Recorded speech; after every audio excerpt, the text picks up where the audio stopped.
Well, Georgia icon Marjorie Taylor Greene was at a Trump rally and she said some things that were part of her usual spiel, along with one other thing that was kind of interesting. So we'll go into it after we watch the clip. Let's go, Nevada! You know, they told me it was going to be hot out here. But you want to know something? I work in the hellhole called Washington, D.C. All you freedom-loving Americans make this feel like a cool day. Well, the reason why I'm here in Nevada is because my state of Georgia is just like your state. We're a swing state. We're on the verge of being taken over by the Democrats. But are we going to let that happen? Hell no. No, we're fighting. You know, ever since they stole the election in 2020, yeah, they stole it. Do you think they're going to try to steal it again? Yeah, me too. I think they are too. Let me tell you, though, here's our situation. We've got corrupt states like New York. I tell you what, New York should be ashamed, absolutely ashamed. I am especially pissed off at the state of New York, and I'll tell you why. They don't have a justice system. You can't take them seriously. The state of New York, the great New York Police Department, arrested an illegal alien. They had him in there.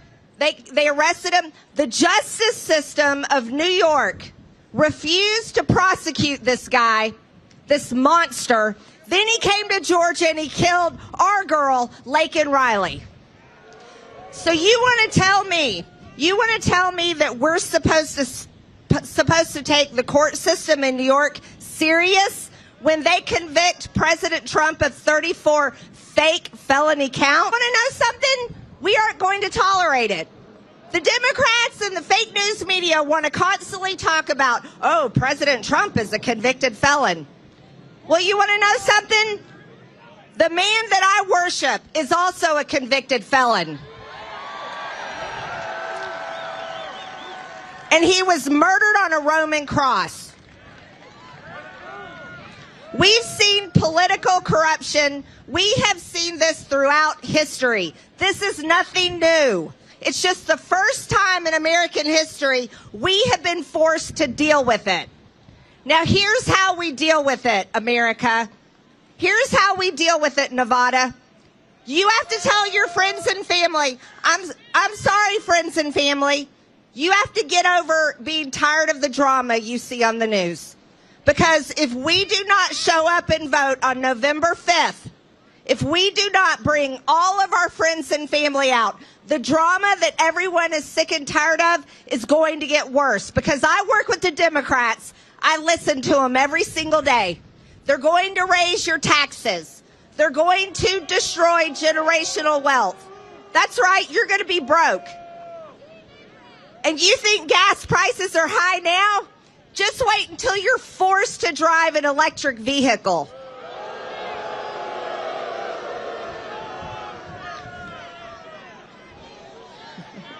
Exactly.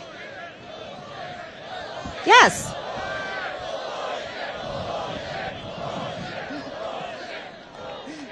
Y'all may become my favorite place to go. America is sick of it.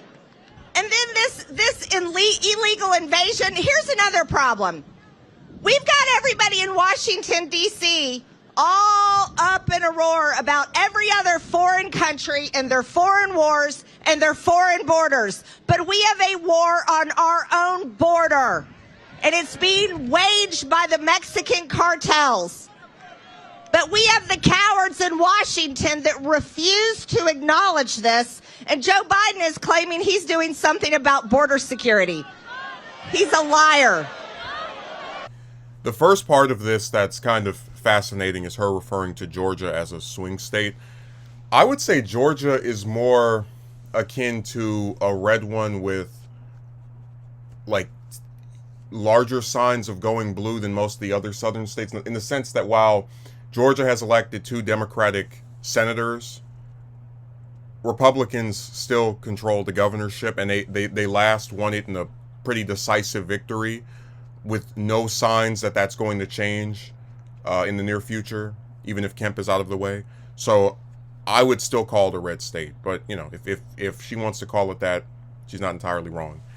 Where she is wrong, though, is the theater of bringing up this Blake Lively lady and mentioning, you know, this illegal immigrant did this. Like, okay, we first of all, we can easily mention, and this is something I've had a problem with, because they when they bring up what these conservatives do with the whole nativist thing, right? They take a person who was regrettably and unfortunately murdered by someone who was not supposed to be here, and they hold them up like a prop to go, oh, look, if more instances of this happens. Like, actually, if you look at statistics, the overwhelming majority of Americans are killed by other Americans, whether that's in these daily mass shootings, all of these different car accidents, you know, just the various occurrences that we see each respective day that the U.S. continues to call itself a country of democracy. And unfortunately, the people that we elect have no interest in actually addressing any of these issues, which is why they have to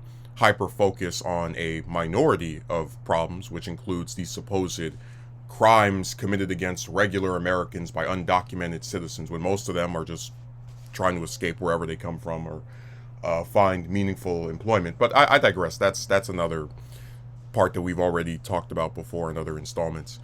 What's interesting, what's the most fascinating about this is the whole like election stuff. So first she says they rigged 2020. Again, no evidence, and it's kind of surreal to think that like we're approaching 4 years since that election took place, and these people are still singing this stupid song, with no ability to articulate to their rabid followers, hey, so okay, if 2020 was rigged, how are you going to prevent 2024 from being rigged? Now, Trump, to his credit, has said this thing about too big to rig and, you know, whatever, but she doesn't explain, oh, here's how things have changed in such a way as to prevent this from happening again. See, what's really going on here when she starts talking about, do you think the Democrats are going to try to rig 2024? When she does that, she's saying to her audience, it's very likely that Trump is not going to win this time around. And if he loses, instead of us acknowledging, hey, look, we shouldn't have run the convicted criminal with 91 criminal charges as our nominee for the 3rd election in a row, and people are probably sick of him, instead of admitting that, we're going to say that he lost because they took it from him. He actually won, but they took it a second time.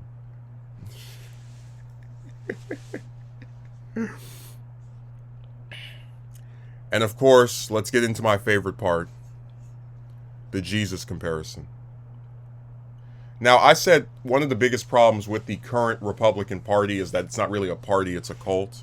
I said there's 2 parties, right? The Democrats and the Trump Party. And in the Trump Party, they take this one man and they make it to where if you're not extremely loyal to him, your career is over. That's what happened with Liz Cheney, for example. So what ends up going on at this point now is that a lot of these people who are trying to advance their own careers, they have to praise him to almost ridiculous extents.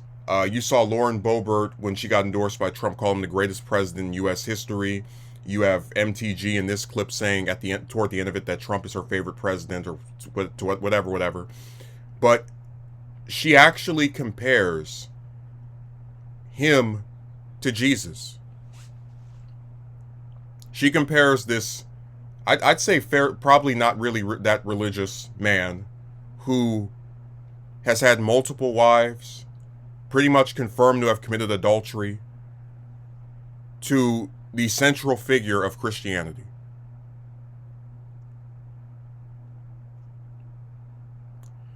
You know, when you see stuff like that, and I'm not even trying to be comedic here, it's honestly more disturbing than the election denialism, because election denialism is something that when you go up to most people and say, hey, look, They have no proof. Every time this goes in courts, including courts with right-leaning judges, they say, look, there's no evidence. When you go and tell most people with facts, this is not something that occurred, they are just whiny crybabies, you can get a solid chunk of them to say, yeah, this is them making it up. They need to try better in the next election, and we can move on. But when you're looking at these Trump sycophants, whether it's MTG or Carrie Lake or Kristi Noem, go down the list, there is this thing when they talk, when they make these public appearances, where it's not even about, this is like the political leader, this is your central figure of your movement, because it's not about ideology. We've said that before. Trump's views on issues have shifted so much to where you can't even keep track of them sometimes. I mean, we gave the example of how during this campaign he says, we're not cutting Medicare or Medicaid, but then during his budget proposals, he was all trying to cut those as president along with Social Security. So this is someone who they're not really with for any central issue. And that's, I could say whatever, cult of personality, okay, but you're going to compare this privileged billionaire, who, even though he's been convicted on all these different counts, will likely not serve one day in jail, to a religious figure that was crucified for the sins of humanity, and tell me that you're not part of a cult.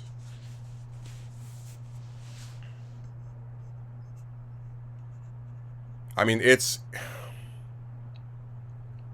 I'm really just disturbed by how far this stuff has gone, where the rhetoric has reached levels of there's no sense of, okay, maybe this is going a little too far, maybe I shouldn't say. No, just foaming at the mouth, whatever comes to mind, just say it, and all the little rabid followers eat it up. But I guarantee you, if you saw some Democrat comparing Obama or Clinton or one of them to Jesus, they would rightfully look at us like we're weird, when they themselves are the weirdest ones for letting their nominee be a person with 91 criminal charges, and their and a congresswoman who spent most of her time as a troll on the internet before getting elected to serve the people of her district in Georgia.